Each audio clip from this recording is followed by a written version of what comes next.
सुरुचि नाम से प्रसिद्ध कोई देवलोक की स्त्री थी जो अप्सराओं में श्रेष्ठ समझी जाती थी। एक दिन वह मयूरों के झुंड से घिरे हुए हिमालय के एक शिखर पर बैठी थी।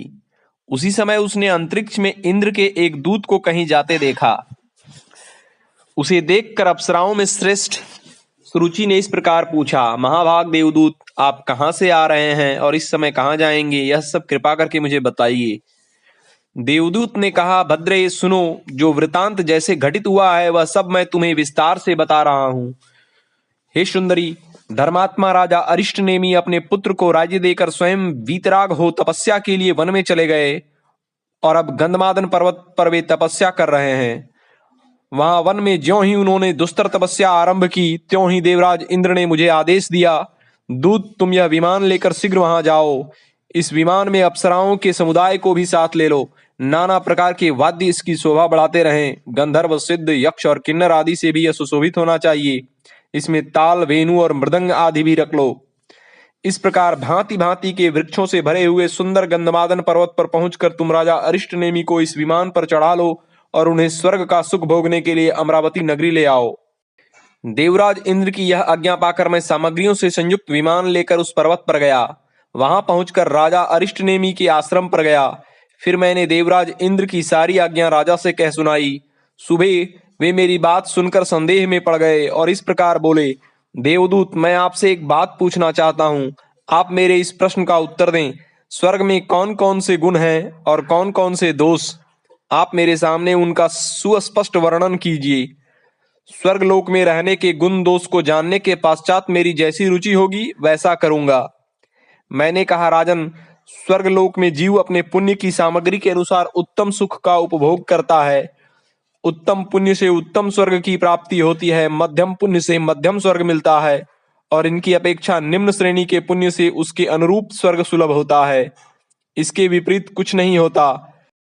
स्वर्ग में भी दूसरों को अपने से ऊंची स्थिति में देखकर लोगों के लिए उनका उत्कर्ष असह्य हो उठता है। जो लोग समान स्थिति में होते हैं वे भी अपने बराबर वालों के साथ स्पर्धा रखते हैं तथा जो स्वर्गवासी अपने से हीन स्थिति में होते हैं उनको अपनी अपेक्षा अल्प सुखी देखकर अधिक सुख वालों को संतोष होता है। इस प्रकार असहिष्णुता, स्पर्धा और संतोष का अनुभव करते हुए पुण्यात्मा पुरुष तभी तक स्वर्ग में रहते हैं जब तक उनके पुण्यों का भोग समाप्त नहीं हो जाता। पुण्यों का क्षय हो जाने पर वे जीव पुनः इस मृत्युलोक में प्रवेश करते हैं और पार्थिव शरीर धारण करते रहते हैं। राजन, स्वर्ग में इसी तरह के गुण और दोष विद्यमान हैं। भद्रे, मेरी यह बात सुनकर राजा ने इस प्रकार उत्तर दिया, देवदूत, जहां ऐसा फल प्राप्त होता है उस स्वर्गलोक में मैं नहीं जाना चाहता।